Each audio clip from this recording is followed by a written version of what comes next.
Nuevamente el segundo martes de cada mes, como hemos quedado en esta cita de los martes científicos. Y el día de hoy tengo un gran honor, ya que voy a presentar a un colega y amigo querido, mi hermano, el doctor Alfredo Urdaneta Benítez, quien se graduó como médico cirujano en la Universidad Central de Venezuela en el año 2005. Luego emigró e hizo su residencia en el Hospital San Rafael en la ciudad de Yale, New Haven. Posteriormente, al mismo tiempo, hizo un fellowship en investigación en radioterapia oncológica. Luego hizo su posgrado en la Universidad de Virginia, la Commonwealth University. Actualmente es profesor médico adjunto de esa universidad y profesor asistente. Con ustedes, sin más preámbulo, el doctor Alfredo Urdaneta. Bueno, muchas gracias a mi querido amigo y colega, el doctor de Lima, y a la Sociedad Venezolana de Radioterapia Oncológica por invitarme hoy a conversar con ustedes sobre un tema que yo considero es de carácter eh, complejo a la hora de manejar en nuestra clínica diaria y que cada vez viene siendo, para bien o para mal, de manera más frecuente, y es la presencia del cáncer de próstata recurrente y discutir un poco cuáles son esas opciones terapéuticas que tenemos para nuestros pacientes.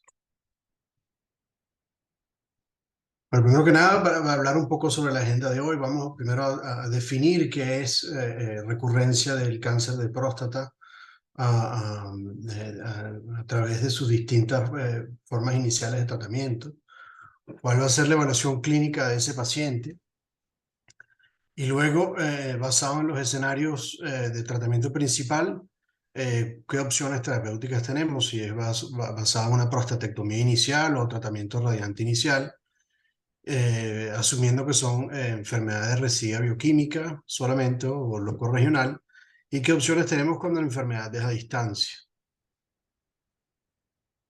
Primero que nada, ¿cómo definimos recurrencia del cáncer de próstata? Bueno, si es una prostatectomía radical, la definición es bastante clara. Simplemente con un antígeno que se detecte por encima o igual de 0,2, está claro que la enfermedad se ha reactivado. En muy raros casos podría ser que hay tejido benigno prostático que se quedó en el lecho prostático que produce antígeno, que es lo más inusual, probablemente es enfermedad que se ha reactivado.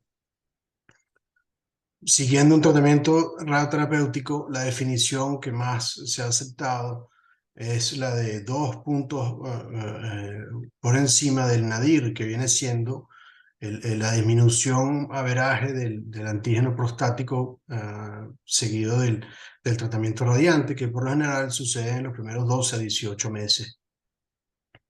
Y luego no está claro definir cómo se puede detectar una recurrencia de cáncer de próstata luego de terapias alternativas como es la crioterapia, láser o tratamientos focales que pueden ser usados como la misma radiocirugía o raquiterapia. Eso no está claro en este mismo momento y por eso no voy a ir muy a hondo en eso. ¿Cómo hacemos la evaluación clínica de este paciente? Lo primero, por supuesto, es la evaluación clínica con la anamnesis y el examen físico. Muy importante establecer que no haya masa tumoral en el lecho prostático. Muchas veces nos olvidamos de hacer el examen rectal. El examen rectal es muy importante en estos pacientes para determinar nódulos, pero también cosas que pueden permitirnos evaluar daños a nivel de región rectal, que muchas veces podemos pasar por alto con estudios imagenológicos. También evaluar si el paciente tiene alguna presencia de dolor que pueda llevarnos a pensar que ya haya presencia de enfermedad metastásica. Pero esto nos va a ayudar a permitir también definir con qué tipo de paciente o con tipo de enfermedad en el paciente estamos tratando, que es si es enfermedad bioquímica solamente, locorregional o metastásica, y para eso también nos apoyamos en estudios radiológicos, como es la resonancia magnética del lecho prostático, la tomografía axial computarizada de abdomen y pelvis para evaluación de ganglios, el gammagrama óseo, y hoy en día más con la evaluación del PET, de la PSMA. Y eso quería hacer una pequeña discusión sobre el PSMA, ya que es, digamos, más popular en nuestro uso clínico y cada vez más disponible en nuestra práctica. Y no es nada más una proteína que se le denominó el antígeno membrana específico de la próstata, a la cual se le pueden unir radiotrazadores. Y esos radiotrazadores, al unírseles a radioisótopos diagnósticos, como el gallium o el flúor, nos permite evaluar enfermedad local o a distancia. Por lo general tiene una sensibilidad mayor o igual al 75%, con una especificidad bastante alta, por encima del 90%. Se cree que alrededor del 70-80% de los cánceres de próstata expresan esta proteína, y de ahí viene el beneficio de esta herramienta diagnóstica, pero no solo diagnóstica, sino también de valor terapéutico, que hoy en día está aceptada por la FDA, como el uso del lutecio 117 para enfermedad metastásica resistente a la castración, y que ya se están haciendo estudios en enfermedad sensible a la castración para ver si el lutecio 17 puede también ayudar.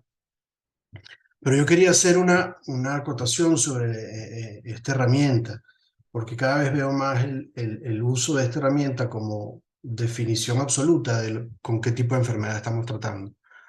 Muchas veces, y estoy claro que muchos, si no todos nosotros nos enteramos que la enfermedad microscópica es muy importante saberla, y por eso a lo largo de nuestro entrenamiento y nuestra práctica siempre estamos buscando patrones de recurrencia, y donde son patrones de enfermedad micrometastásica que no podemos evidenciar con imágenes, para la cual el radioterapeuta oncólogo tiene que estar preparado para administrar tratamiento preventivo, evitar la enfermedad macroscópica, y de esa manera aumentar posibilidad de tratamiento curativo. ¿Y qué sucede con los tumores que no expresan esta proteína? Asumimos entonces que un paciente que tenga un PET negativo con un antígeno alto post-prostatectomía no tiene evidencia de enfermedad. Entonces, digamos, los estudios a los que vamos a referirnos, cuando no tenían este PET disponible, entonces ellos no estaban dándonos opciones curativas. Pero vamos al primer caso, y es: ¿qué sucede luego de la prostatectomía cuando evidenciamos que un paciente tiene enfermedad recurrente? Sea, en este caso, vamos a asumir de manera general que es una recurrencia bioquímica, no una recurrencia clínica o macroscópica. La primera pregunta que nos tenemos que hacer es, ¿hacemos tratamiento adyuvante o hacemos tratamiento de rescate temprano? Cuando yo me estaba entrenando, el tratamiento adyuvante aún era bastante aceptado. Eso se ha ido desfavoreciendo, y vamos a repasar un poco esos primeros estudios. Son 3 estudios randomizados que se hicieron, uno en Francia, perdón, uno en Alemania, uno en Europa y otro en el suroeste de Estados Unidos, donde pacientes fueron randomizados a pacientes considerados de alto riesgo para recidiva bioquímica. Después de la prostatectomía fueron randomizados a observación o tratamiento adyuvante. El primero, el estudio alemán, con pacientes con patologías T3, T4, con márgenes positivos o negativos, pero que tenían un antígeno no detectable. Eso ya es importante ir pensando en esos escenarios clínicos. Los pacientes fueron randomizados a observación o radioterapia adyuvante al lecho prostático de 60 Gray en 30 fracciones. La radioterapia debería empezar 6 a 12 semanas post cirugía. Eso también es importante porque no todos estos pacientes han cicatrizado adecuadamente, no han recuperado su función urinaria completa y está bien determinado que el tratamiento radiante en estos procesos puede parar el proceso de cicatrización o de mejoría de incontinencia urinaria. Pero los resultados fueron claros, hubo aumento a la sobrevida libre de progresión bioquímica y aumento a la sobrevida libre de enfermedad bioquímica. Sin embargo, no hubo diferencia en la sobrevida global o sobrevida libre de enfermedad metastásica. Lo que sí se observó también es que 35% de los pacientes en observación recibieron tratamiento de rescate, a los cuales la mayoría, 50%, iniciaron tratamiento por alrededor de un antígeno por encima de 1. En el segundo estudio, en los europeos, también muy similar, la única diferencia aquí es que los pacientes no podían tener infiltración a la vejiga y estos pacientes tenían que tener, aparte de ser un T2, T3, N0, uno de los siguientes factores de alto riesgo, que son márgenes positivos o enfermedad extraprostática o enfermedad en vesículas seminales. La randomización fue muy similar, observación versus tratamiento de lecho prostático con la misma dosis, y se les permitieron 4 semanas más de recuperación postquirúrgica. Nuevamente los resultados fueron muy similares, una cantidad un poco mayor de pacientes, pero los resultados fueron bastante similares. Lo que no mencioné anteriormente, que es importante, es que hubo un aumento de toxicidad con la radioterapia adyuvante, incluyendo incontinencia, estenosis uretral y proctopatía. Nuevamente, aproximadamente un tercio de los pacientes no requirieron ningún tipo de tratamiento y 60% de los pacientes con recaída en observación iniciaron tratamiento con alrededor de un antígeno alto. Entonces, esto vuelve a ser importante.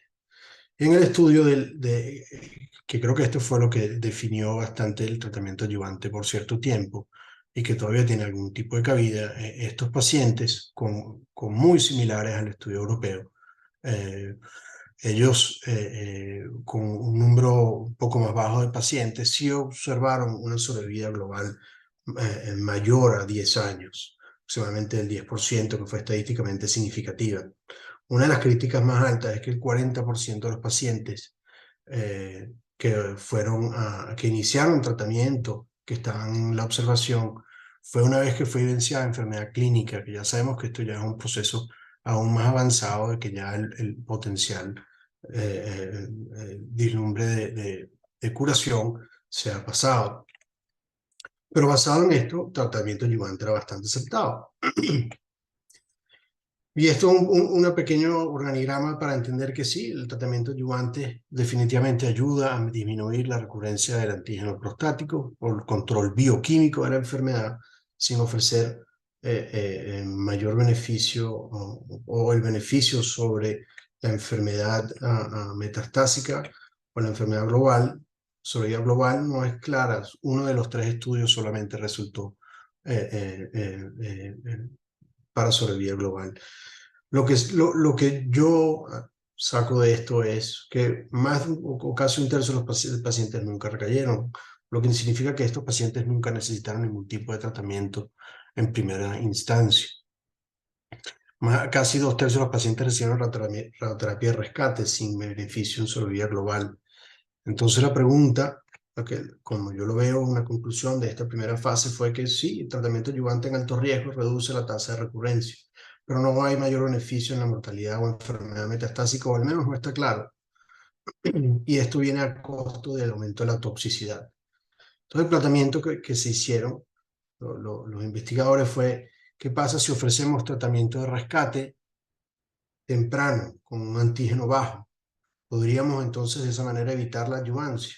Uno de los beneficios más grandes sería la reducción de la toxicidad, puesto que evitaríamos tratar a pacientes que nunca necesitan tratamiento. Y para esto también tenemos 3 estudios randomizados y por supuesto un metaanálisis, como siempre, que es lo que nos lleva a determinar mejor, digamos, la fuerza en la evidencia en lo que basamos nosotros nuestra medicina. El primer estudio, el RAVES, hecho en Australia, eran pacientes post-prostatectomía. Importante, estos pacientes tenían que tener un antígeno no detectable. El tratamiento podía suceder hasta 22 semanas postoperatorio. que permitía una mayor recuperación de la cirugía. Y los pacientes tenían que tener una o más de las siguientes características, o T3 A o B, no permitieron T4, y pacientes con márgenes positivos. Los pacientes fueron randomizados a recibir radioterapia de forma adyuvante o de rescate temprano, que definieron como elevación del antígeno por igual o encima de 0.2.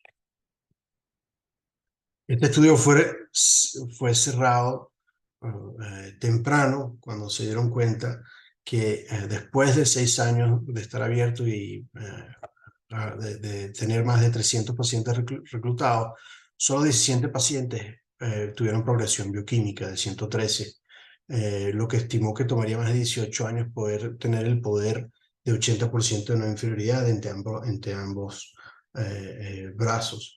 Entonces los investigadores decidieron cerrar el estudio, pero igual analizaron su data, y muy interesante porque vieron que no hubo diferencia entre el rescate temprano y el tratamiento adyuvante.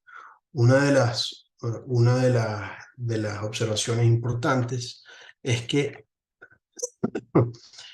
tuvieron resultados favorables en el brazo adyuvante por encima de lo que vieron los europeos, teniendo de la EORTC, conteniendo una población de pacientes muy similar.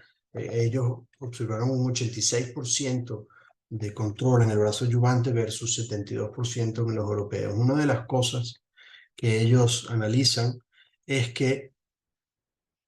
eh, que la mayoría de los pacientes tenían Gleason de 6 y 7, ya empiezan a hablar del score de Gleason, y empiezan a discutir que la mayoría de los pacientes no tenían enfermedad en vesícula seminal, o sea que muchos de estos pacientes probablemente no necesitaban tratamiento adyuvante.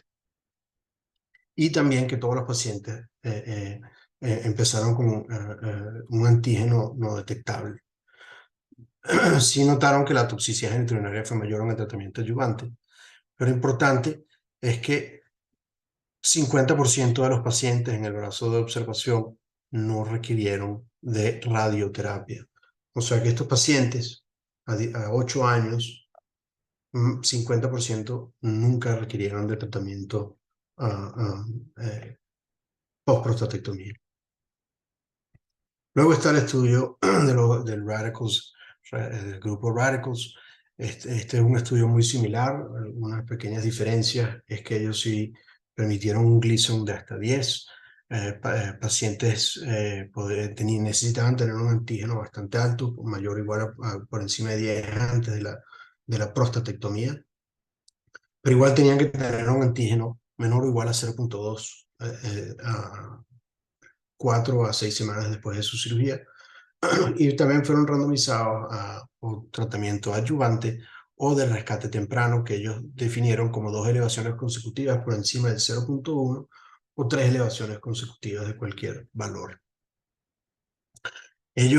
La variable principal fue la superioridad del tratamiento adyuvante. El anterior grupo estuvo evaluando era la no inferioridad del tratamiento de rescate temprano. Ellos, cercano a 1.400 pacientes, observaron ninguna diferencia en la tasa de recaída bioquímica entre los pacientes con tratamiento adyuvante o tratamiento de rescate temprano.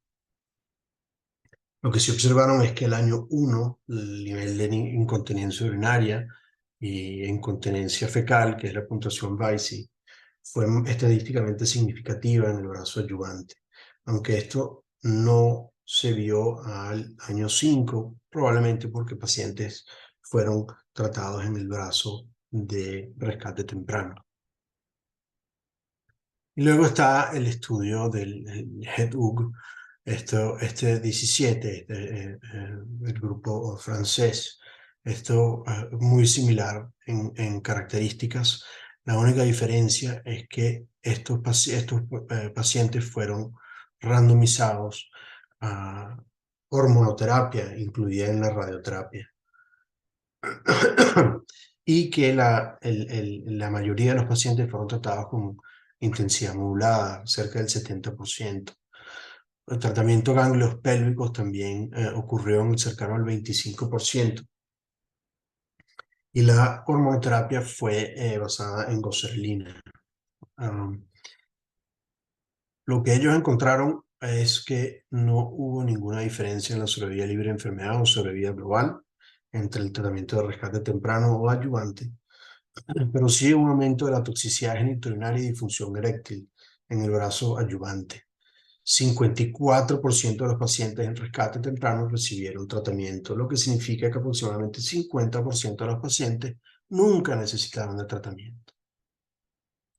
Y por último tenemos el metaanálisis del Artistic, que simplemente conglomeró estos tres estudios para ver si había algún tipo de diferencia entre tratamiento adyuvante o de rescate temprano. Y ellos no notaron ninguna diferencia en su análisis de conglomeración. Y cuando usaron la multivariabilidad entre Gleason, antígeno, valor de antígeno, Gleason o enfermedad local, no lograron discernir ningún grupo que se beneficiara del tratamiento adyuvante. ¿Qué conclusión saco yo de esta fase? El tratamiento de rescate temprano ofrece resultados para mí similares que el tratamiento adyuvante. No estoy diciendo que el tratamiento adyuvante nunca esté indicado, pero sería en raras circunstancias. Sin lugar a duda que el tratamiento adyuvante ofrece una toxicidad genitourinaria, el tratamiento adyuvante ofrece una toxicidad genitourinaria mayor y que podemos disminuirla con el tratamiento de rescate temprano. Pero aún quedan incógnitas, aunque el último estudio francés incluyó el tratamiento hormonal, no fue randomizado. Todas las preguntas vienen siendo, ¿qué hay del valor del tratamiento hormonal y qué hay del valor del tratamiento a ganglios? Muchos de los estudios anteriores ofrecían el tratamiento a ganglios o a pelvis a discreción del médico tratante. Alrededor de un tercio, un cuarto de esos pacientes recibieron un tratamiento ganglionar. No es fácil de discernir, ellos no hicieron ningún análisis a post hoc sobre el tratamiento a ganglios, entonces es muy difícil de sacar conclusiones de esos estudios en estas dos incógnitas. Pero sí tenemos estudios que nos intentan ayudar a responder esas incógnitas. Nuevamente son tres estudios, son randomizados. Ellos analizaron radioterapia de rescate, más o menos hormonoterapia en pacientes que definieron nuevamente de alto riesgo, como hemos discutido ya, pacientes que tienen márgenes positivos, enfermedad en vesícula seminal o enfermedad extraprostática, que tuvieron un antígeno prostático no detectable siguiendo la cirugía. Primero fue el estudio de la RTOD 9601 por el doctor Shipley y su grupo. Estos pacientes fueron nuevamente muy similares a los estudios anteriores. Candidatos eran pacientes que tenían enfermedad T2, T3 con márgenes positivos, NX o N0, con un antígeno quirúrgico entre 0.2 y hasta 4. He aquí uno de los digamos, cambios, pero nuevamente esto se hizo empezando en los años 90. Los pacientes todos recibieron radioterapia y la randomización fue entre placebo o bicalutamida 150 miligramos por 24 meses. Y estos son los resultados. Ellos encontraron que no hubo una sobrevida global, una mejoría en la sobrevida global con el uso de la bicalutamida, aunque había una tendencia a, pero cuando hicieron una evaluación para pacientes con antígeno por encima del 1.5, era evidente que la bicalutamida había ayudado. Una de las grandes críticas a este estudio es que la bicalutamida es bastante tóxica y que la sobrevida global probablemente no hubo mejoría, puesto que la bicalutamida puede haber ignorado el beneficio antiandrogénico que había logrado por toxicidad cardiovascular. Cuando ellos hicieron un análisis un poco más austero sobre el valor del antígeno a la hora del tratamiento, los pacientes que tenían un antígeno por encima del 0.7 fueron los que vieron mejoría a la hora de la sobrevida.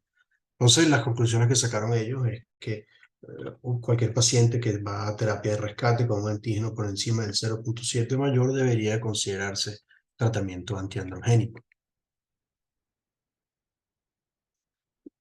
Cabe destacar que la bicalutamida, no hablamos, pero en cuanto a la toxicidad de esos pacientes, la ginecomastia, como la hepatotoxicidad y enfermedad cardiovascular fue más alta. Y nuevamente por eso es quizás que la sobrevida global no hubo diferencia en todos los grupos. Luego está el segundo estudio francés, nuevamente con un pool de pacientes muy similar. Importante es que los pacientes no tuviesen evidencia de enfermedad clínica a la hora de la randomización.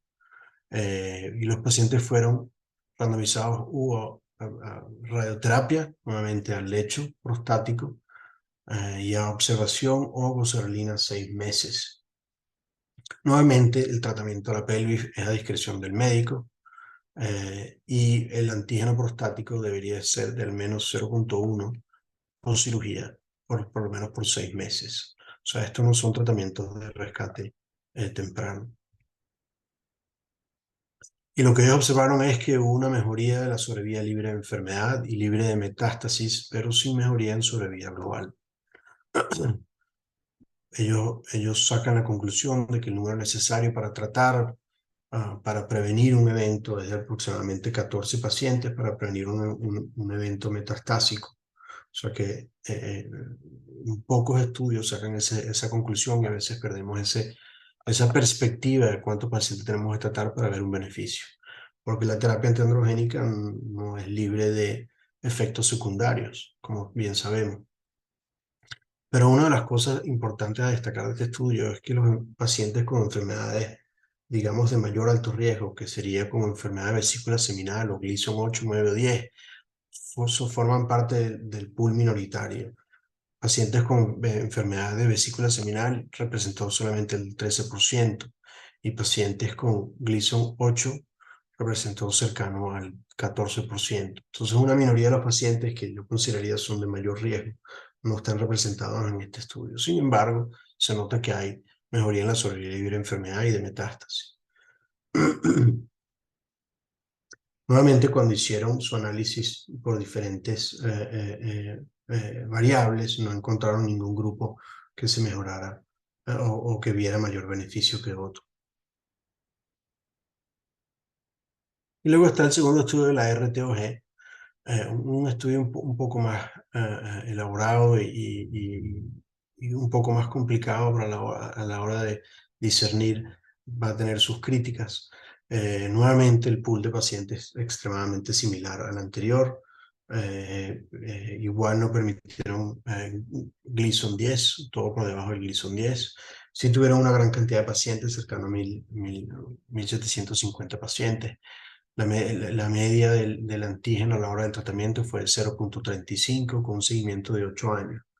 La diferencia aquí es que el tratamiento antiandrogénico fue con bicalutamida más el Lupron, y los pacientes fueron randomizados. Fue una randomización triple: radioterapia solo al lecho prostático o radioterapia al lecho prostático más terapia antiandrogénica, que como ya dije, era con bicalutamida y leuprolide, o tratamiento a toda la pelvis más el lecho prostático más terapia antiandrogénica. Y aquí está lo que ellos lograron evidenciar al total de 8 años de seguimiento. Hubo una sobrevida libre de progresión que fue indiscutible en el brazo número 3, que incluyó tratamiento toda la pelvis, lecho prostático y terapia antiandrogénica. 87,4% versus 70% en el lecho solo sin terapia antiandrogénica y 80% en el lecho más terapia antiandrogénica. En el análisis multivarial, ellos identifican que un paciente con antígeno prostático por encima de 1 o enfermedad vesícula seminal o Gleason 8 y 9 son los que mayor se beneficiaron del tratamiento del lecho prostático, ganglios y terapia antiandrogénica. La sobrevida libre de metástasis también fue significativa entre 0 y 24 meses de terapia antiandrogénica. Lo que ellos no vieron diferencia fue entre 0, 6, entre 6, perdón, entre 0 y 6 meses de terapia antiandrogénica.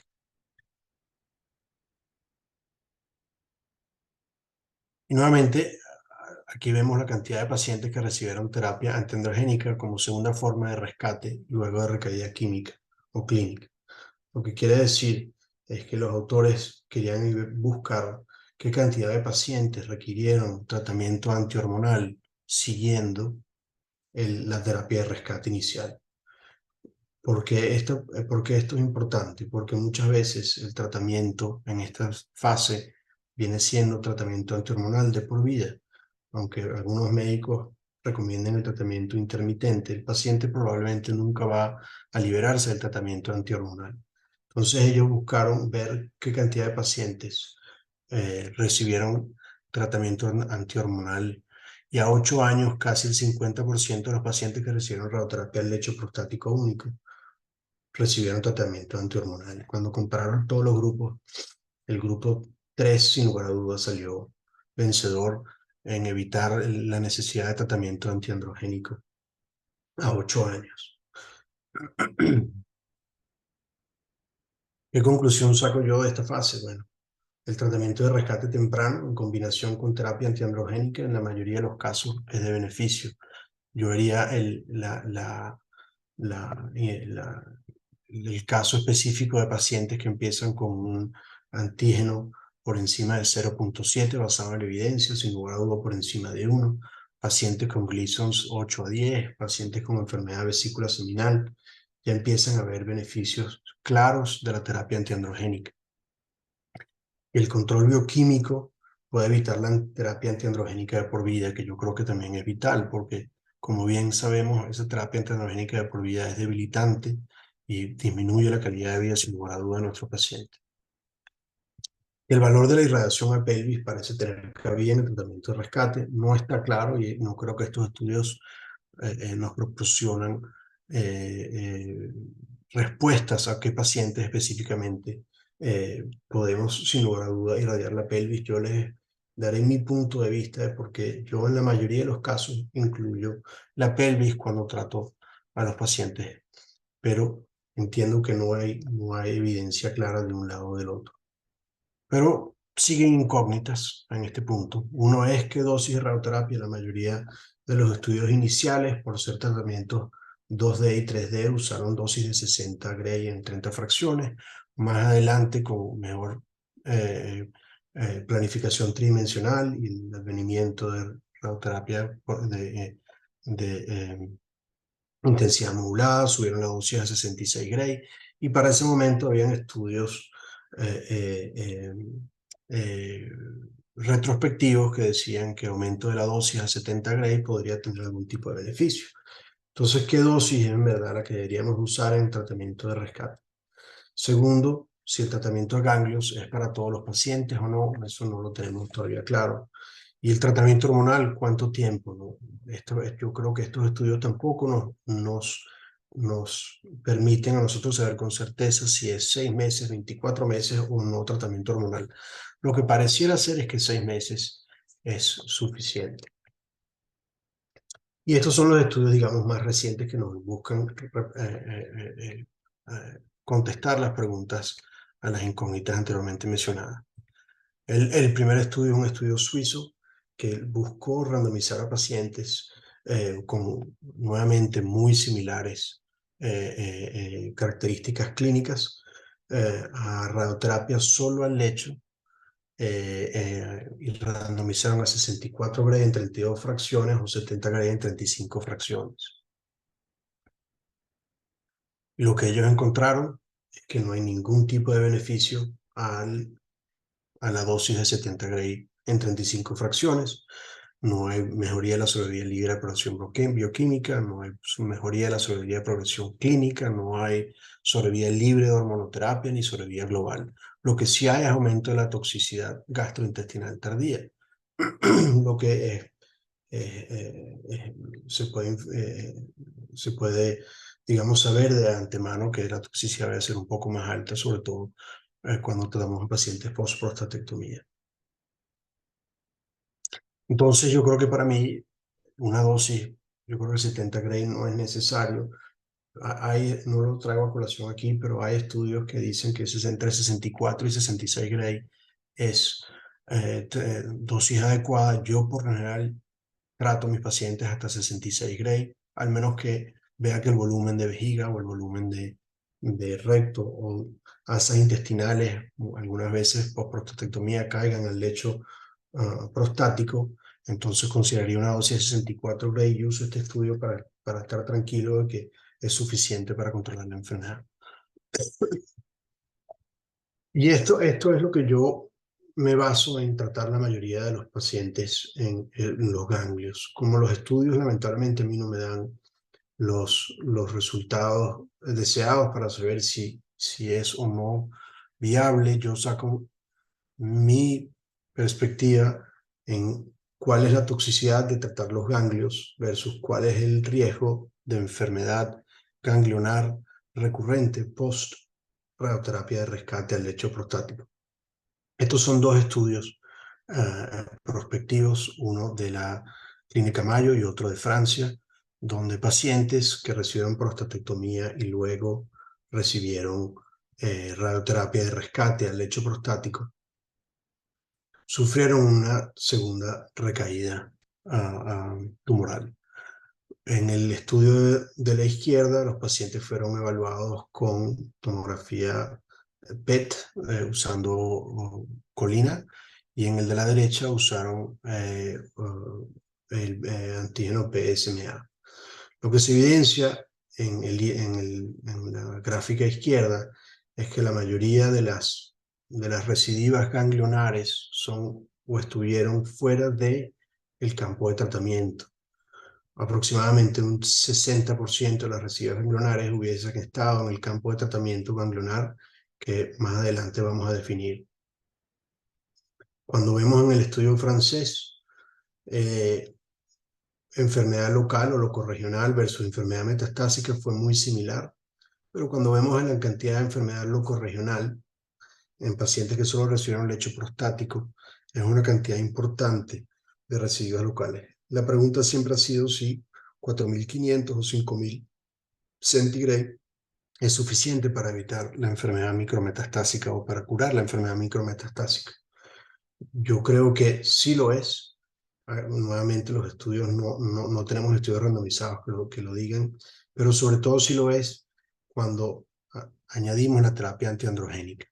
Yo no creo que el tratamiento pélvico es para todos los pacientes, pero yo creo que pacientes que tengan riesgo de enfermedad pélvica, que ustedes consideren por evaluación clínica que puedan tener riesgo de enfermedad micrometastásica, así tengan un antígeno, un PSMA PET que sea negativo, hay que usar la valoración clínica de determinar si el paciente se beneficia o no del tratamiento de ganglios pélvicos. Nuevamente, con tratamiento de intensidad modulada, la toxicidad gastrointestinal es menor que en años anteriores, y hasta con un buen tratamiento tridimensional, con buena posición diaria del paciente, se puede evitar toxicidad gastrointestinal. Y luego está la pregunta sobre la duración de la terapia antiandrogénica. Este estudio fue presentado en ESMO el año pasado. El manuscrito no ha sido publicado, pero esto fue presentado en forma plenaria en el abstracto del mismo grupo Radicals, que randomizó a 2.800 pacientes con valores muy similares a los anteriores en características clínicas. Y la randomización fue, aparte de la radioterapia al lecho prostático, 0 versus 6 meses de terapia antiandrogénica, o 6 versus 24 meses de terapia antiandrogénica, o una randomización triple de 0, 6 o 24 meses. Solamente 21% de los pacientes fueron randomizados de esta forma. Una de las grandes críticas que ya empieza a tener este estudio es que la randomización fue elegida por el médico tratante, con el potencial para mejor pronóstico en el grupo de 0 a 6 meses. Es evidentemente que un médico preferiría randomizar a su paciente que vea con características favorables entre 0 a 6 meses que entre 6 y 24 meses. Entonces los pacientes lamentablemente que estén en el grupo de hormonoterapia de 6 versus 24 meses, ya empezamos a dudar del valor que podamos tener. Pero, sin embargo, es lo que tenemos y tenemos 9 años de seguimiento. La variable principal fue la sobrevida libre de metástasis y se observó que entre los pacientes que llevaron 0 a 6 meses no hubo diferencia alguna, pero que entre los pacientes entre 6 a 24 meses hubo una diferencia pequeña pero significativa de la mejoría de la sobrevida libre de metástasis. Nuevamente, los pacientes con Gleason 8 a 10 fueron solamente 10%. Pacientes con enfermedad a vesícula seminal fue solo el 20%, nuevamente no representados de manera fuerte. Ese mismo año, no lo traigo, no lo puse aquí por no redundar, pero ese mismo año presentaron un metaanálisis del DAD Sport que incluyó este estudio más otro, donde concluyen que los 6 meses muestra una mejoría en sobrevida libre de metástasis sin mejoría de sobrevida global. O sea que 6 meses de hormonoterapia es mejor que 0 meses y que 6 meses y 24 no tienen diferencia. Por supuesto que son 9 años y sabemos bien que en el cáncer de próstata hay varios factores que influyen esto. Uno es que terapia antiandrogénica por 24 meses mantiene al paciente, en muchas circunstancias mantiene al paciente castrado por encima de esos 2 años, 3 a 4 años, lo que puede llevar a que la recidiva bioquímica sea más tardía. También que los pacientes pueden sufrir recaídas bioquímicas más allá de 10 años. Todos lo hemos visto. Entonces, no, estos estudios todavía no han llevado el seguimiento completo para observar o no una mejoría en la sobrevida global. Queremos pensar que podría haberlo, pero hasta ahora no tenemos beneficio de eso.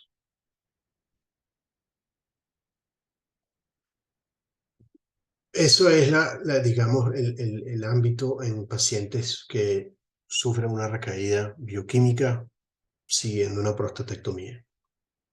Ahora bien, algo que ha logrado, digamos, mayor auge últimamente es opciones para recurrencias locales luego del tratamiento radiante. Clásicamente se le explicaba al paciente que si él se iba por el camino de la radioterapia y sufría una recidiva local, no tenía opción terapéutica local. Los urólogos no estaban dispuestos a realizar prostatectomías, puesto que eran cirugías engorrosas, con mayor morbilidad, y nosotros no teníamos la tecnología para hacer un segundo tratamiento radiante. También, que yo creo que era un poco un poco falso, no falso, pero un poco no completamente verdadero para los pacientes, es que la mayoría de los pacientes no iban a sufrir recurrencias locales siguiendo el tratamiento radiante. La mayoría de los pacientes sufren recurrencias regionales o sistémicas, entonces el tratamiento de próstata no tenía sentido, pero eso no se le explicaba a los pacientes. Entonces muchos pacientes preferían cirugía por esa razón. Gracias a Dios eso no es verdad. Y hoy en día existen tratamientos para las verdaderas recurrencias locales siguiendo el tratamiento radiante. Por supuesto que es en pacientes bien seleccionados, con buena expectativa de vida, puesto que esto, como estamos viendo, es enfermedad a largo plazo, no es enfermedad a corto plazo. Entonces la expectativa de vida es muy importante analizar a la hora de elegir un tratamiento. Luego eso lo vamos a discutir un poco más a la hora de los casos clínicos. Pero después de la radioterapia con una recaída local, la prostatectomía sigue siendo viable. No todos los cirujanos están dispuestos a hacerlo, no todos los pacientes son buenos candidatos, pero hay ciertas circunstancias en las cuales la prostatectomía es de valor. Lo que se ha abierto sin lugar a duda mayor auge es la reirradiación con la braquiterapia y con la radiocirugía. La habilidad de depositar tratamiento más preciso ha llevado más auge y hablaremos un poco de esos estudios. Y también hay tratamientos o terapias alternativas de tratamiento como la crioterapia o la ablación con, eh, con ecosonograma o ablación con láser. Lamentablemente no hay muchos estudios prospectivos con esto, hay muchos estudios retrospectivos, hay estudios eh, eh, de instituciones singulares, de su experiencia, lo cual no voy a traer a colación aquí, puesto que es bastante, digamos, inespecífico, pero sí hay un estudio fase 2 de la RTOG que se publicó hace 2 años en 92 pacientes con carcinoma recurrente, que fue comprobado patológicamente. Yo creo que eso es importantísimo en este tipo de pacientes. Ningún paciente que reciba tratamiento de rescate después de radioterapia definitiva inicial debería recibirlo sin comprobación patológica. Lo que no es igual para la prostatectomía, puesto que la recidiva bioquímica es clara en el paciente que sufre una recaída bioquímica después de tratamiento radiante. La determinación de la enfermedad a nivel de próstata es crucial para ofrecer tratamiento a la próstata. Es inaceptable que un paciente reciba tratamiento reirradiación a la próstata si tiene enfermedad no comprobada por biopsia. Pero estos pacientes fue comprobado patológicamente. Los pacientes tenían que haber estado más de 30 meses por post-radioterapia externa. De valor importante es entender que estos pacientes recibieron dosis altas de radioterapia, no dosis de los años 90, de 70 Gray o 66 Gray, sino 78, 81 Gray, que es lo que hoy en día está establecido como dosis definitiva. No podían tener enfermedad a distancia y esto fue determinado con gamogramas óseos y tomografías computarizadas con un volumen prostático menor a 46 cc y un valor de morbilidad urinaria menor a 16 y con esto es importante, toxicidad gastrointestinal y genitourinaria post-radioterapia menor o igual a 2. El tratamiento de rescate se basó en braquiterapia de baja tasa. Los valores que se limitaron fue la B150 y el B200 por encima del 45 y 55% y de 10 y 15% respectivamente para yodo y paladio. La variable principal fue la toxicidad tardía gastrointestinal y genitourinaria con un seguimiento de 6.7 años. Y aquí vemos los resultados a 10 años. La tasa de recurrencia bioquímica a 10 años fue cercana al 50%, un poquito por debajo del 50%, lo que significa que a 10 años más del 50% de estos pacientes no requirieron ningún otro tipo de tratamiento. Con toxicidad gastrointestinal y genitourinaria aguda y tardía del 14%. Eso es toxicidad grado 3. Ningún paciente tuvo toxicidad grado 4 o grado 5. Y vieron una relación lineal del B100 o el volumen de la próstata que recibió toda la prescripción y la toxicidad. O sea, ellos hacen el análisis de que si uno va a usar braquiterapia de baja tasa en estos pacientes muy bien seleccionados, se evalúe muy bien en el preimplante el B100. Y como les había explicado, hay 700 estudios retrospectivos de instituciones únicas que hablan sobre diferentes terapias de rescate post-radioterapia. Hoy en día ya existen estudios prospectivos que están evaluando esto, pero que no han sido publicados. Pero este metaanálisis o revisión sistemática de todos esos estudios retrospectivos de instituciones únicas, yo creo que es de alto valor. Analizaron más de 150 estudios de tratamiento de rescate luego de la radioterapia. Tratamientos como la prostatectomía, la crioterapia, la ablación por ultrasonido, braquiterapia de alta y baja tasa dosis y también la radiocirugía. Los autores fueron muy inteligentes al entender que había una heterogeneidad en los grupos por la variabilidad de todos estos tratamientos y estudios. Entonces ellos lograron ajustar todas esas variables con unos valores estadísticos que, soy sincero, no entiendo completamente.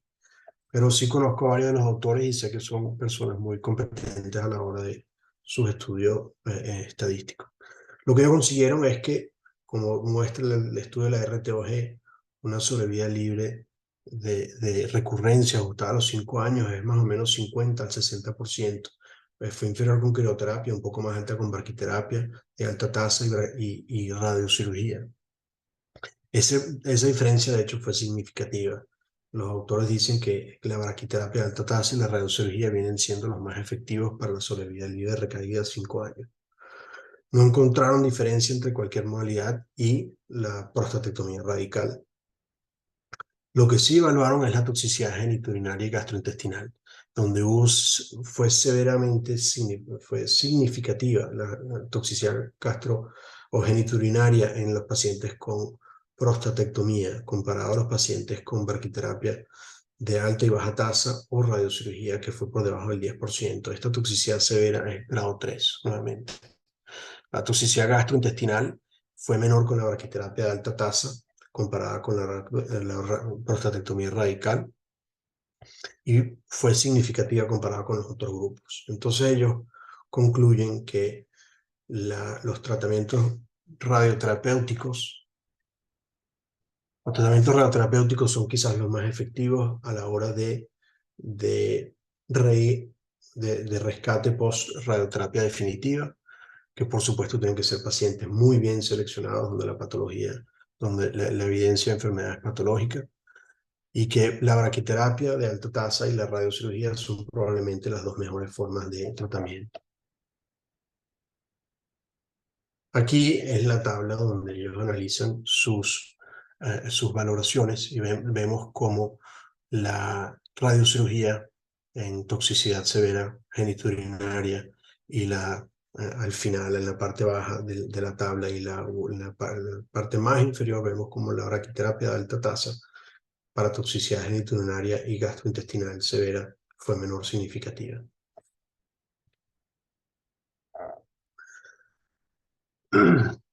Y por último, hablar un poco, eso es nuevamente en prostatectomía, perdón, en rescate local luego del tratamiento radiante definitivo. Y ahora hablar sobre la enfermedad a distancia. Nosotros no somos oncólogos médicos y esto no es la Sociedad Venezolana de Oncología Médica, sino la Sociedad Venezolana de Radioterapia Oncológica. Pero, ¿qué sucede cuando hay enfermedad a distancia? Y si existe rol para nosotros los radioterapeutas oncólogos en el manejo de estos pacientes. Terapia androgénica o tratamiento focal. Y este es un estudio que yo utilizo y baso mucho mi práctica si es posible. Y a veces tengo que discutir con los oncólogos médicos para tener la oportunidad de tratar a estos pacientes porque tiene sentido. Este es un estudio donde pacientes con recaídas bioquímicas y clínicas después de cirugía y radioterapia de rescate o radioterapia definitiva, donde se evidenció enfermedad metastásica oligopresente, o sea, pacientes que tenían 1 a 5 metástasis. En el estudio fue de 1 a 3, pero oligometastásico quiere decir menos de 5 metástasis. Fue en este estudio pacientes que presentaban de 1 a 3 metástasis asintomáticas menor o igual a 5 centímetros. Lo que ellos randomizaron fue 2 a 1 radioterapia versus observación, y la variable principal era el progreso de enfermedad a 6 meses. Lo que ellos estaban buscando era evitar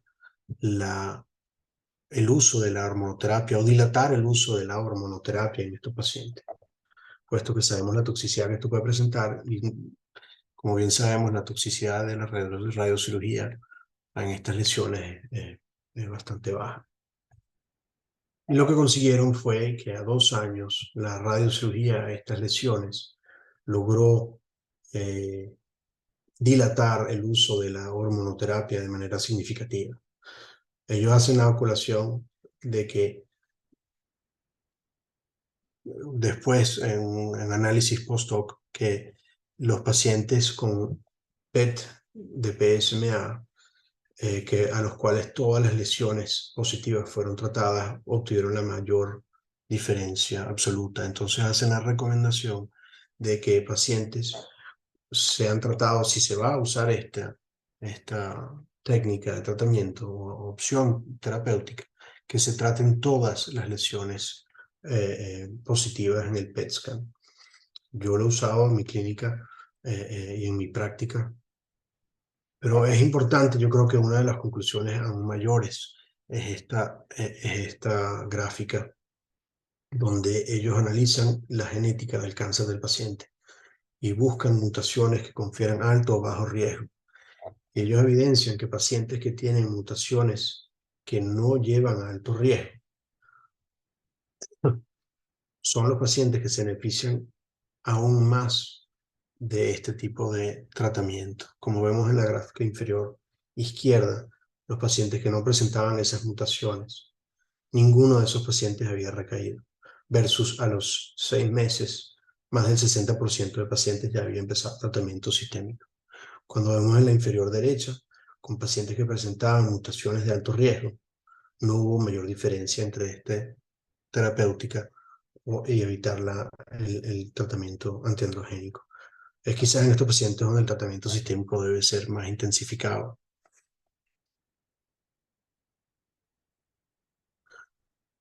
Hasta eso es, digamos, lo que tenemos hasta ahora. Y hacia dónde vamos, cuál es el futuro del tratamiento de rescate en próstata. Estos son, voy a presentar dos estudios que estamos, yo activamente estoy participando y que estamos reclutando pacientes para. Uno desde del ECOG Acrine Group, el estudio 8191 para pacientes con recaída bioquímica luego de la prostatectomía. En estos estudios el paciente refiere a un PET scan para analizar si tiene enfermedad extrapélvica metastásica o no. Todos los pacientes son candidatos, bien y cuando se pueda tratar todas las metástasis con radiocirugía o terapia dirigida a las metástasis. Es una randomización por estratificación.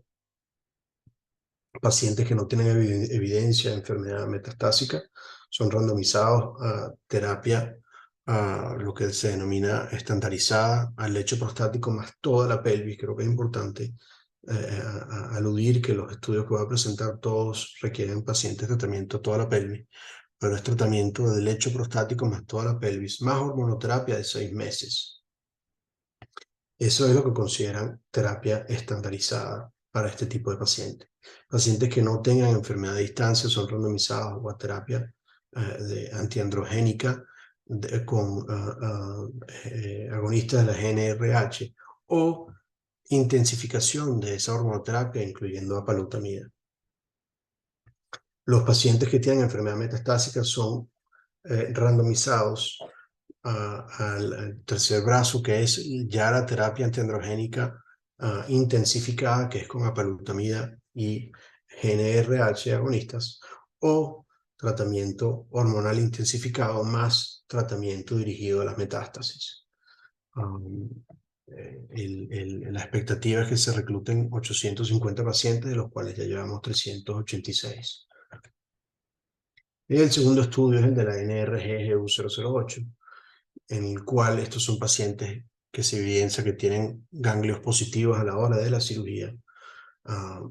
Los pacientes son estratificados con antígeno no detectable o detectable después de la cirugía y son randomizados a radioterapia al lecho prostático más toda la pelvis con agonistas de la GnRH por 2 años o intensificación de la hormonoterapia con abiraterona y prednisolona.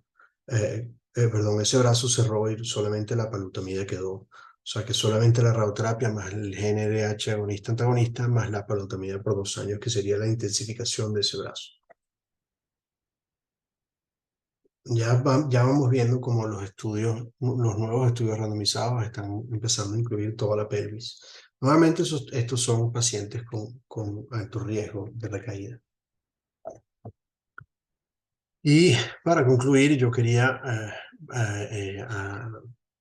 hablar de 2 escenarios clínicos y discutir un poco el manejo de estos pacientes y después abrir un poco, si se permite, un poco para la discusión entre los asistentes sobre cómo se manejarían estos casos. Primer escenario es un paciente masculino de 64 años de edad, presenta con un antígeno inicial de 9.3 y un valor de Gleason de 4 más 3, con un T2C que son nódulos en ambos ganglios, en ambos lóbulos prostáticos. El paciente va para una prostatectomía radical y se evidencia que tiene enfermedad extraprostática, pero márgenes negativos.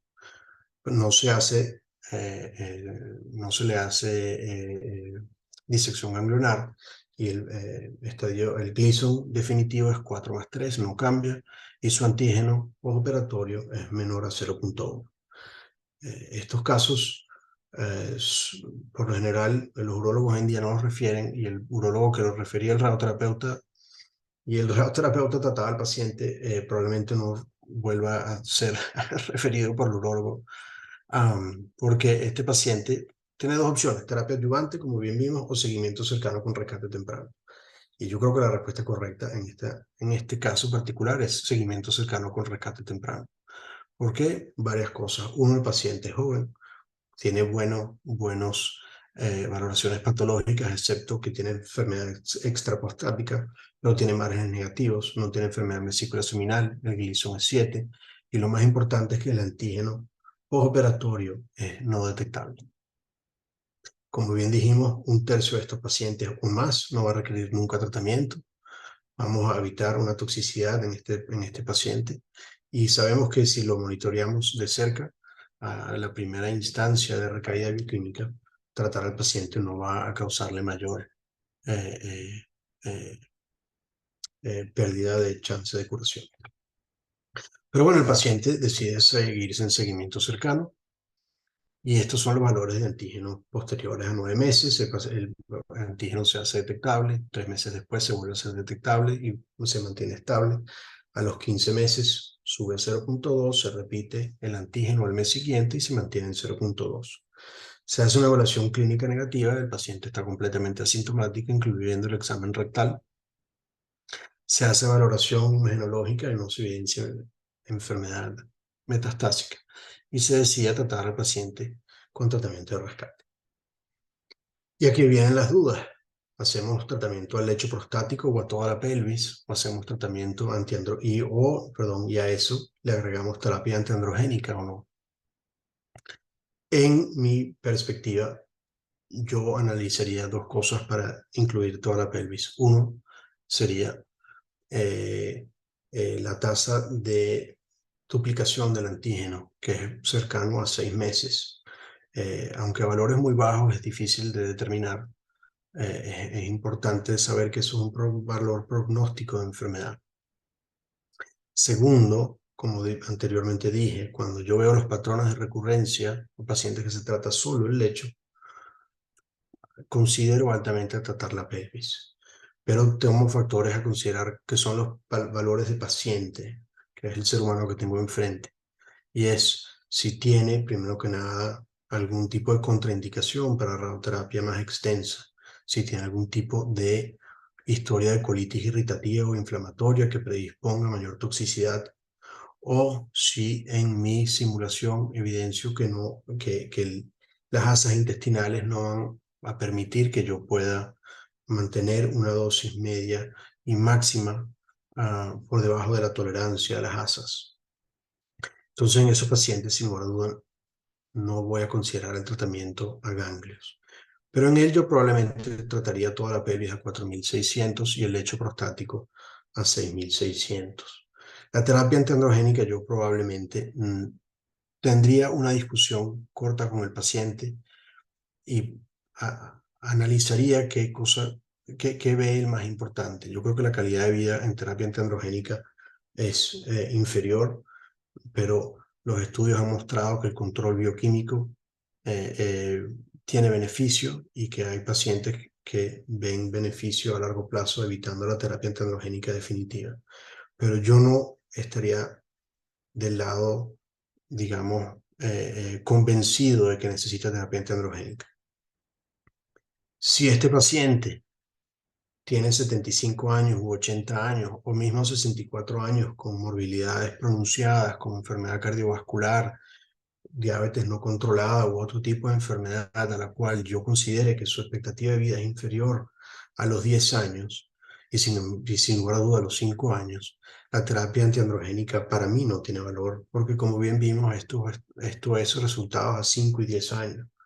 Entonces, la poca vida que yo creo que el paciente pueda tener en cuanto a su expectativa, la calidad se la voy a disminuir con esa terapia antiandrogénica. Entonces, para mí en esta situación yo no usaría terapia antiandrogénica, pero sí tuviera la discusión con el paciente y dejaría que él tomara la decisión basada en la evidencia actual. En el escenario 1, el tratamiento del lecho, bien nosotros conocemos esta herramienta que es el Atlas de contorno de la RTOG, que nos ayuda a delimitar el lecho prostático único. Yo soy un poco más, digamos, más conservadora a la hora de dibujar el lecho prostático intento no incluir tanta vejiga. Yo creo que este caso es un caso, digamos, ideal donde el volumen de vejiga es bastante pronunciado después de una prostatectomía. Y en nuestra práctica nosotros no creo que veamos siempre este volumen vesical. Entonces yo intento reducir el volumen de vejiga por debajo de la sínfisis del pubis, limitando el volumen vesical. El problema viene siendo la cistitis inducida por radiaciones, que la data muestra que es alrededor de 1 de cada 10, 1 de cada 8 pacientes va a sufrir de cistitis por radiación, y que bien sabemos que viene siendo difícil de manejar y que no creo que el beneficio, discutiendo esto entre mis colegas, muchos de ellos adaptan mucho su lecho prostático para reducir un poco la vejiga, comparado a esta Atlas de la RTOG. Pero sin embargo, hay que tomar en consideración todos los remanentes de vesícula seminal, que en este caso fueron pronunciados y se puede evidenciar en el famoso inodoro invertido que todos bien conocemos. Pero este sería el campo a tratar. Esto puede ser con intensidad modulada o con planificación tridimensional. El segundo escenario viene siendo el paciente de la misma edad, pero su presentación clínica viene siendo un poco distinta. Tiene un antígeno inicial de 16, mucho más alto, y un Gleason de 4+5. También en resonancia magnética se evidencia enfermedad en vesícula seminal. Y lamentablemente vemos cómo estos pacientes van a cirugía. Yo soy de los que opina, y hay data de un lado y del otro, pero que estos pacientes no ven el beneficio de cirugía inicial. Hay muchos urólogos que discuten esto, y como digo, la evidencia no es randomizada y creo que nunca tendremos evidencia randomizada, puesto que los urólogos quienes diagnostican esta enfermedad no están interesados en hacer este tipo de estudios. Y esto me consta, puesto que formo parte de la SWOG, y hay un estudio que tenemos donde estamos comparando cirugía con radioterapia en enfermedad metastásica, y los urólogos no quieren que nosotros participemos en mayor cantidad en radioterapia, pues ellos no están interesados que el tratamiento radiante se beneficie. O sea que es claro, esto viene de ellos, y lamentablemente estos escenarios los vemos más y más, puesto que los pacientes van inicialmente a los urólogos, el urólogo hace su cirugía y luego refieren al paciente a nosotros. Pero como era de esperarse, el paciente tiene enfermedad a vesículas seminales con márgenes positivos. Hacen disección ganglionar de 2 ganglios, que es por general lo que se ve. Una definición de disección ganglionar es por encima de 10 ganglios, pero es una técnica que muchos urólogos no quieren hacer por la morbilidad y que no se sienten cómodos al hacerla. El Gleason no cambia, sigue siendo igual, pero lo que es para sorpresa de todos, el antígeno postoperatorio es menor a 0.1. El urólogo refiere al paciente para radioterapia. Y aquí volvemos a presentar las diferentes opciones: terapia adyuvante o seguimiento cercano con rescate temprano. Aquí yo no culparía al radioterapeuta que considere terapia adyuvante. ¿Por qué? Este es un paciente con altísimo riesgo de recaída bioquímica. Yo sí discutiría con el paciente consideración de terapia adyuvante. En este caso, aunque no empujaría la terapia adyuvante, yo rara vez en verdad hago la terapia adyuvante, pero no culparía al colega que recomiende terapia adyuvante, porque de nuevo la data no es completa y estos no son los pacientes que se vieron mayormente representados en los estudios que revisamos hoy. Yo por lo general ofrezco seguimiento cercano con rescate temprano, sobre todo a los pacientes a los cuales yo estoy claro que ellos me van a venir a ver a la clínica o al consultorio. Si el paciente yo dudo que vaya a ser un paciente que va a hacerse su seguimiento y su control, quizás opte por la terapia adyuvante.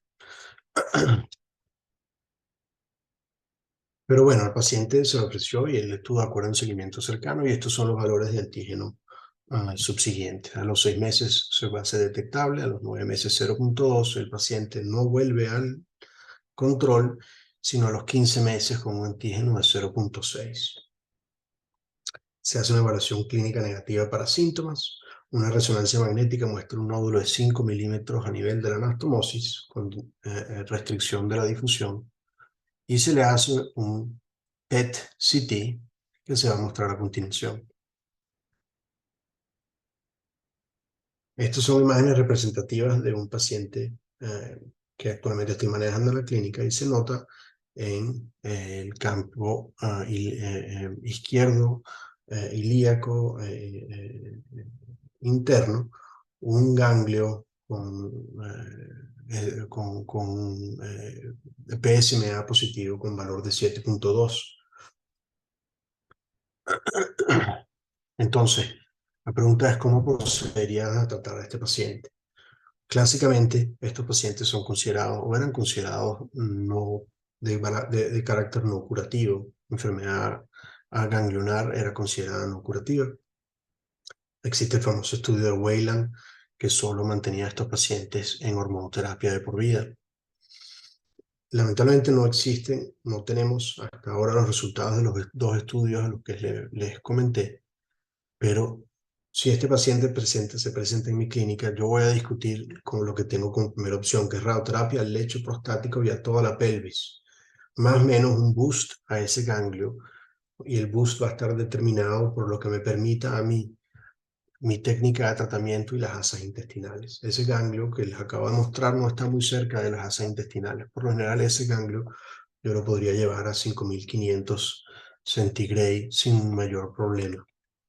Nuevamente, eso sería con intensidad modulada. Si tenemos solamente radioterapia tridimensional, probablemente podamos llegar a 5000 o a 5200 de manera segura, pero nunca deberíamos de sobrepasar tolerancia de la asa intestinal. Hay quienes me han dicho que solo harían radioterapia solo al ganglio, puesto que ya el paciente tiene enfermedad sistémica. Yo no estoy de acuerdo con eso. Y aquí viene a colación lo que decía cuando hablábamos del PSMA PET. Nosotros fuimos y somos, digamos, los oncólogos que más estamos entrenados para entender la enfermedad micrometastásica y la enfermedad subclínica. Mucho de lo que nosotros hacemos pre, post o en terapia definitiva es tratar la enfermedad micrometastásica y subclínica, puesto que esa es la enfermedad a la cual la cirugía no puede llegar y a la cual quimioterapia en muchas situaciones no tampoco es efectiva. Entonces, no podemos obviar la enfermedad micrometastásica y subclínica, y este paciente con enfermedad ganglio y un nódulo en la anastomosis probablemente tenga enfermedad micrometastásica en otros lados que el PSMA PET no tenga disponible y le estoy quitando el único chance que tiene de curación. Y luego viene la discusión de terapia antiandrogénica, si se haría o no se haría. Yo creo que sin lugar a duda, bueno, no creo, yo sin lugar a duda ofrecería terapia antiandrogénica. De hecho, yo a este paciente discutiría con el oncólogo médico para intensificación de la terapia antiandrogénica, puesto que hay enfermedad residual macroscópica. La pregunta va a ser si 6 o 24 meses de terapia antiandrogénica. Hay quienes dicen que el paciente no debería recibir radioterapia de ningún tipo y que debería estar en terapia antiangiogénica de por vida o intermitente. Y yo nuevamente no estoy de acuerdo con eso, puesto que nuestra especialidad ha progresado de manera significativa para mejor entender esta enfermedad y mejor eh, lograr tratamientos radicales versus paliativos prolongados. Y por último, esto es la NRG el año pasado, similar al Atlas que sacó del lecho prostático, también tiene un Atlas sobre el tratamiento a ganglios pélvicos en próstata, sea tratamiento definitivo principal o tratamiento de rescate. Este es el Atlas que yo sigo a la hora de contornear los ganglios. Es muy sencillo de seguir, se encuentra en el internet y con mucha facilidad se lo puedo hacer llegar al que me lo pida sin mayor problema. Los regiones ganglionares a incluir son desde los ganglios ilíacos comunes a los externos e internos, incluyendo los prisacros hasta S3 y luego incluyendo los ganglios obturadores. Hay algunas diferencias de opinión versus dónde terminan los externos ilíacos y los internos ilíacos, pero yo creo que en este papel está bien descrito. Y con eso quiero dar las gracias por su atención y quisiera establecer una oportunidad para preguntas, respuestas y debate. Muchas gracias, doctor Urdaneta, por la excelente conferencia que nos acaba de presentar. Y bueno, a continuación vamos a abrir el ciclo de las preguntas. ¿Hay alguna pregunta del público presente?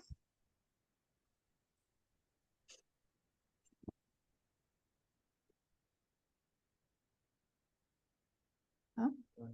Sí, sí. Adelante, doctor Colina. Doctor Alfredo Urdaneta, excelente conferencia. Muy bien, lo felicito, doctor. Y siempre que usted no pierda el vínculo con Venezuela, estar en contacto con la sociedad. La pregunta, doctor, es lo siguiente. ¿Cuál es el criterio que se utiliza después que un paciente se le realiza una prostatectomía radical en un estadio 1 de próstata, un ADC, y luego hace su falla bioquímica? Pero ¿cuál es la cantidad? ¿Qué cifra manejan? Porque para algunos la falla bioquímica comienza cuando es mayor a 0,1, o ustedes manejan otra cifra, mayor a 2, mayor a 0,9, para que sea considerado como falla bioquímica. Esa es una pregunta. Y la siguiente, no sé si me permite hacerle la siguiente. Si quiere le contesto esa y luego Ok, podemos muy bien, hacer, sí. El valor digamos, de definir que un paciente ha hecho una recidiva bioquímica, en la actualidad es aceptado un valor de 0,2. La razón viene siendo que muchos pacientes post-prostatectomía pueden tener un valor de 0,1 y nunca ver aumento de ese antígeno prostático. Hay dos estudios retrospectivos que muestran que cercano al 60-70% de los pacientes que hacen un antígeno detectable de 0,1 no ven aumento de ese antígeno. Entonces, y mucho de eso tiene que ver también con el tipo de laboratorio que se usa para la prueba de antígeno. Entonces, universalmente se aceptó que el valor de 0,2 post-prostatectomía es el que se usa para determinar que un paciente hizo una recaída bioquímica. Ahora bien, no siempre se usa ese valor para recomendar terapia de rescate. Hay estudios, como hemos visto en estos estudios recientes, los pacientes se les ofrecía tratamiento de rescate por encima o igual a 0.2. Ahora, la media de ese antígeno prostático a la hora de tratamiento de rescate fue de 0.35. Cuando yo era residente aquí, nosotros hicimos un estudio retrospectivo con la Universidad de Duke, y nosotros donde analizamos cuál valor de antígeno o por encima de qué valor de antígeno se podía determinar que se perdía efectividad en el tratamiento de rescate. Y nosotros conseguimos que el valor era de 0.4, pero hay series más actualizadas que hablan de un valor de 0.25 a 0.3 y que por encima de eso ya se empieza a perder efectividad a la hora del tratamiento de rescate. Pero nuevamente, una cosa que quiero traer a colación es que no hay que tratar al número de laboratorio, hay que tratar al paciente que tenemos enfrente. Entonces, si yo tengo un paciente que tiene 80 años, muy debilitado y tiene un antígeno de 0.3, yo probablemente no voy a ofrecerle tratamiento de rescate. Yo voy a manejarlo de manera expectante y voy a seguir a ese paciente muy de cerca, con antígenos probablemente cada 3 meses, para asegurarme que ese antígeno no está creciendo o aumentando de manera agresiva. Muchas veces esta es una enfermedad de muy larga duración, y pacientes de 80 años es más probable que fallezca de otra enfermedad que de su cáncer de próstata. Entonces, el problema es que no todos estamos dispuestos a seguir a esos pacientes de cerca, o no todos los pacientes están dispuestos a seguirse de cerca. Pero para contestar, por definición, 0.2. Y para tratar sin perder efectividad, 0.25 a 0.3. Muy bien, doctor. Yo no sé si me permiten o los demás Sí, Yo doctor. quito la noche, no tengo hacer problema. otra pregunta para darle chance a los demás. No sé qué dice usted. No, claro, por mí no hay ningún problema. Ok, doctor, es importante si allá en Estados Unidos, porque aquí en Venezuela hay algunos servicios de urología que el urólogo, cuando ve la presencia de un ADC de próstata y uno hace y se le realiza el estadiaje clínico, los estudios de extensión, lo que es el protocolo para el ADC de próstata, y sabemos que es un estadio 1 y el paciente es un paciente de todavía eh, joven, 61, 58 años de edad, estadio 1. Allá le explican que es igual hacerle prostatectomía radical versus radioterapia radical. Se discute o el urólogo es el que decide y lo lleva a cirugía, porque a nosotros nos llegan casos clínicos, pero ya de señores de 80 años, 82 años, le dicen, no, vaya mejor a radiación, al servicio de radiación. No sé si ese criterio impera ya en Estados Unidos. Ese criterio impera en el universo entero, porque lamentablemente nosotros dependemos del médico referidor. Okay. Y no todos los urólogos, yo no quiero decir que todo, no quiero, porque no es verdad, no todos los urólogos son de esa manera, pero sí existen muchos urólogos que o no creen en la radioterapia, que creo que es la minoría, o no le ven ningún beneficio económico a tratar al paciente con radioterapia y no con cirugía. Lamentablemente no tenemos, como digo, estudios randomizados que comparen cirugía con radioterapia. Entonces, en todos lados del mundo, incluyendo Estados Unidos, hay urólogos que no refieren al paciente y simplemente ofrecen prostatectomía y hablan de la radioterapia como algo bastante malo que no debería de considerarse. En el mundo ideal y en el mundo académico, eso se ha ido, digamos, eliminando con las reuniones de tumores urológicas, donde se insiste que el paciente, cuando venga a ver al urólogo, también vea al radioterapeuta oncólogo. Pero ni en los centros académicos se ha logrado 100% de efectividad con eso. Y es lamentable porque como digo, pacientes con enfermedad de vesícula seminal que no tienen ningún tipo de beneficio de realizarse la cirugía, se le hace cirugía y luego nosotros vemos a ese paciente. Y tampoco se le da la oportunidad a pacientes a considerar radioterapia definitiva, que es igual y en muchos casos hasta mejor que la cirugía. Y eso, cualquier urólogo que me lo discuta, le muestro la data. Eh, que, que, que es un lamentable que el paciente no tenga la opción de analizar sus opciones previo a tomar una decisión. Eso es universal, lamentablemente, doctor Colina. Hay una pregunta, doctor, del doctor Perfecto Abreu. En braquiterapia de alta tasa, como rescate por radioterapia externa, ¿qué fraccionamiento se recomienda? Sí.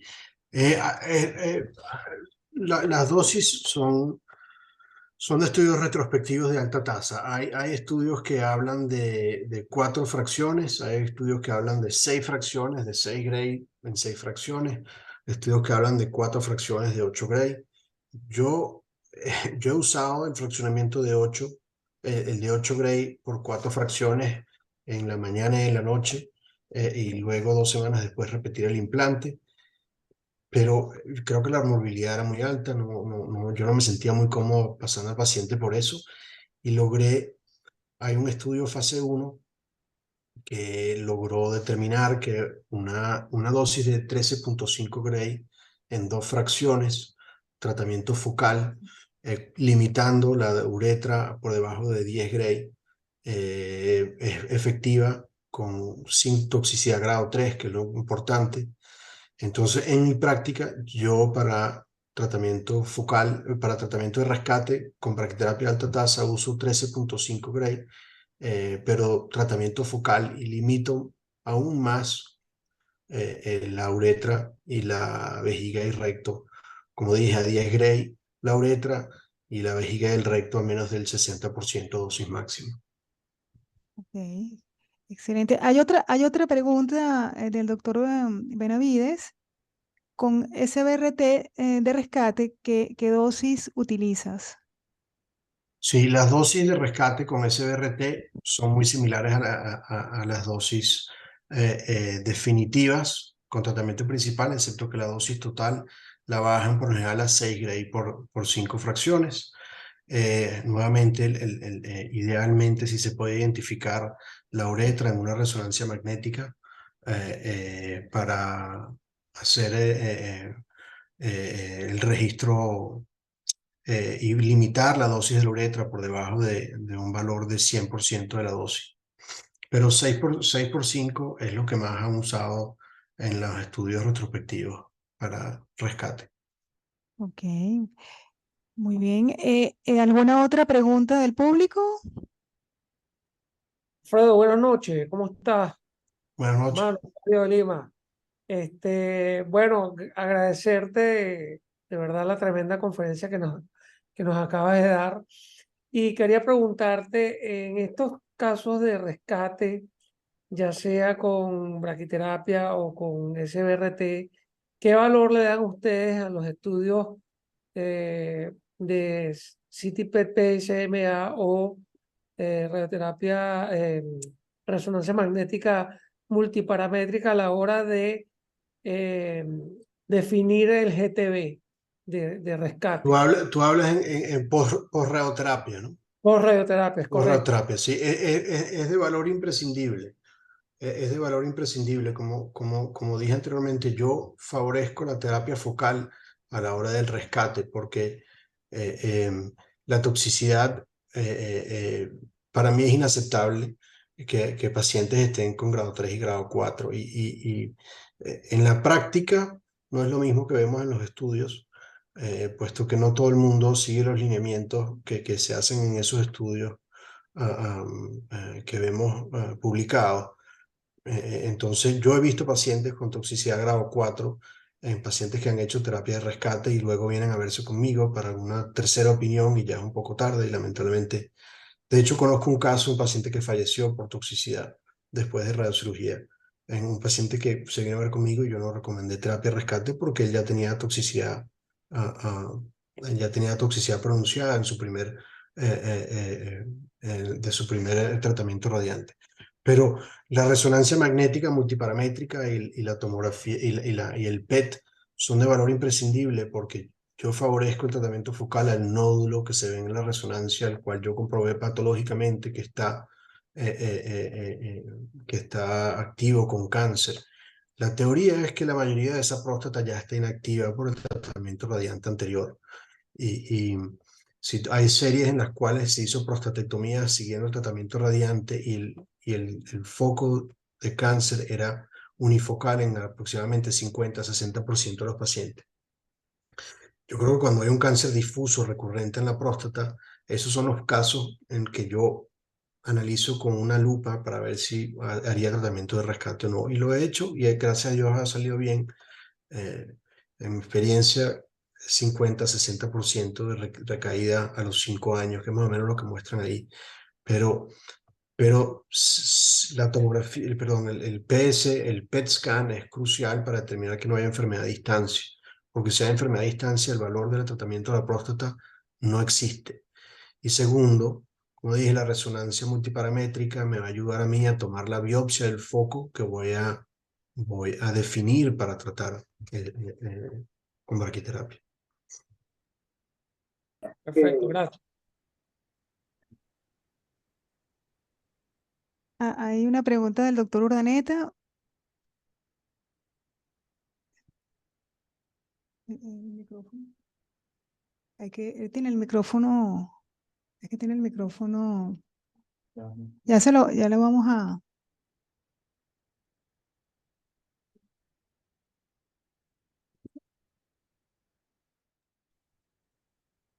Ahora, Doctor, adelante.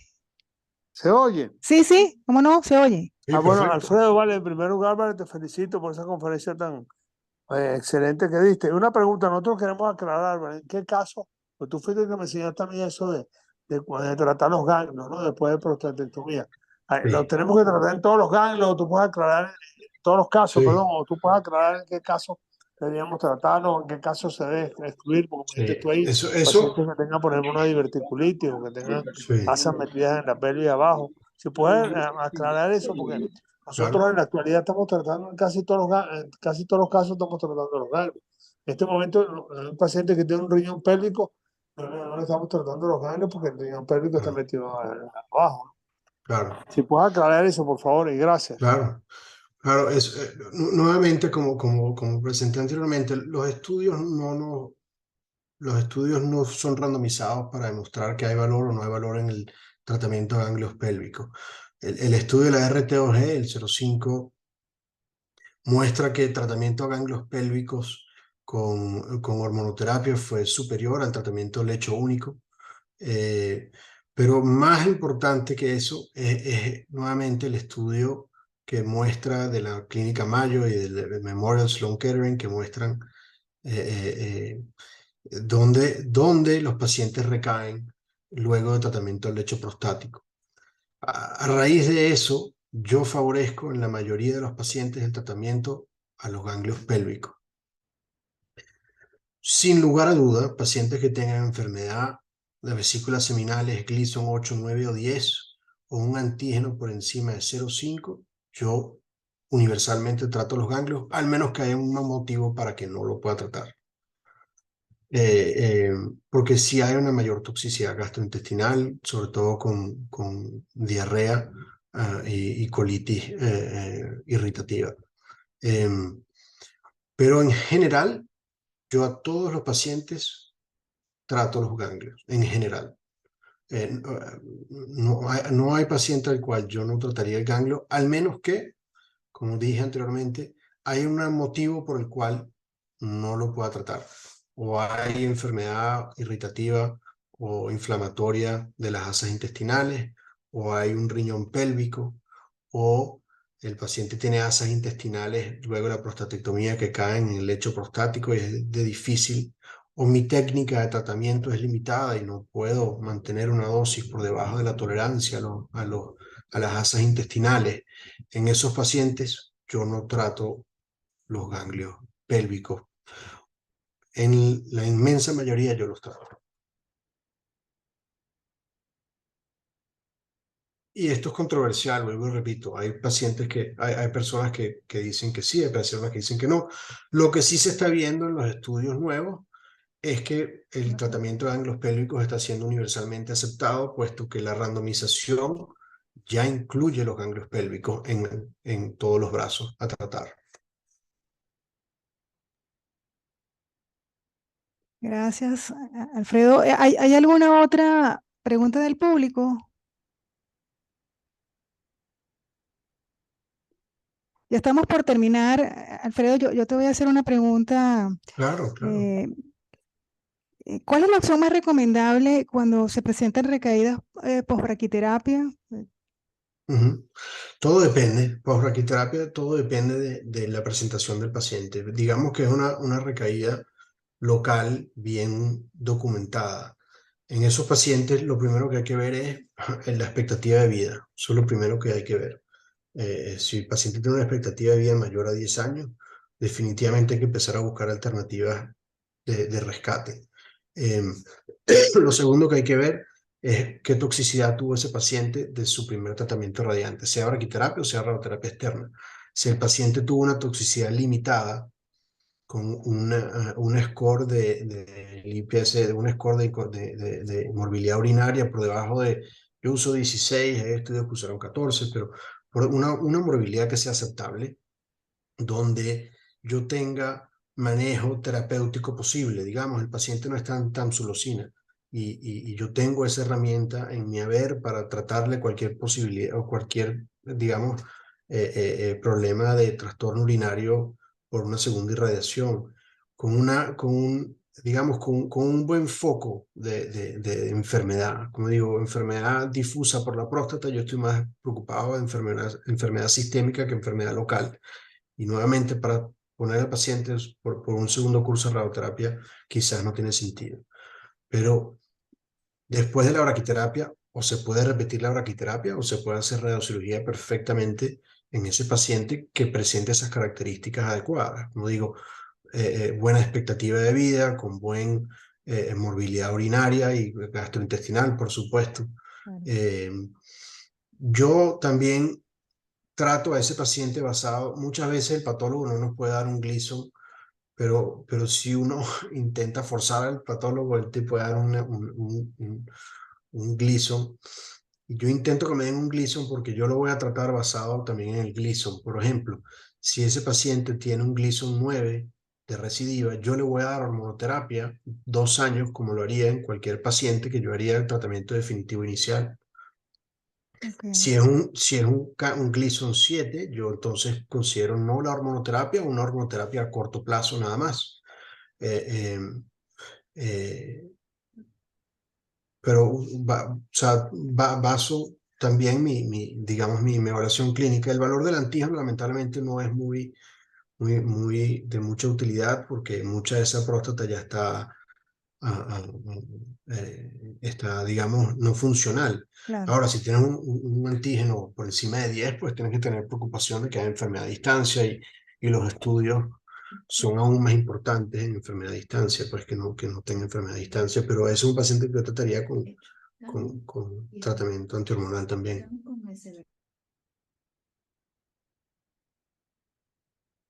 Pero sí, después de braquiterapia o braquiterapia nuevamente o radiocirugía sin lugar a dudas. No le veo. Ok, muchas Nuevamente paciente. gracias. Sí, excelente. Hay otra pregunta del Ajá, público. Hay otra pregunta. claro. Hay otra pregunta del público. En un paciente tratado por cirugía que no se logra estadificar inicialmente, pero que acude a consulta por recaída locorregional, lecho y ganglios pélvicos, paraórticos y metástasis óseas, 3 lesiones, que iniciara tratamiento con oncología médica. ¿El tratamiento radiante podría considerarse en algún momento? Eso se está evaluando ahorita en un estudio randomizado. Em, uno quiere ser lo más agresivo posible en estos pacientes, pero yo creo que no tenemos la información que apoye la irradiación a ese tipo de pacientes, sobre todo con ganglios paraórticos, porque eso está fuera del esquema de tratamiento pélvico. Ya ese paciente se considera como metastásico, no oligometastásico, pues porque tiene enfermedad ósea y enfermedad ganglionar paraórtica. Es un caso muy difícil que si es un paciente joven en excelentísimas condiciones y yo tengo en mi haber la posibilidad de hacer radiocirugía y,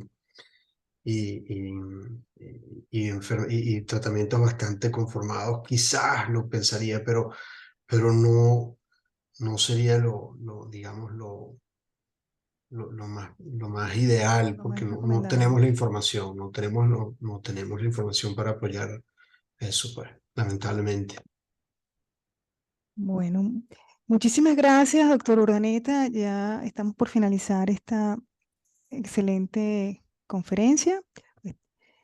Eh, te reiteramos y te damos las gracias por haber No, un aceptado nuestra placer. invitación Claro, claro. y realmente, pues, felicidades porque fue excelente.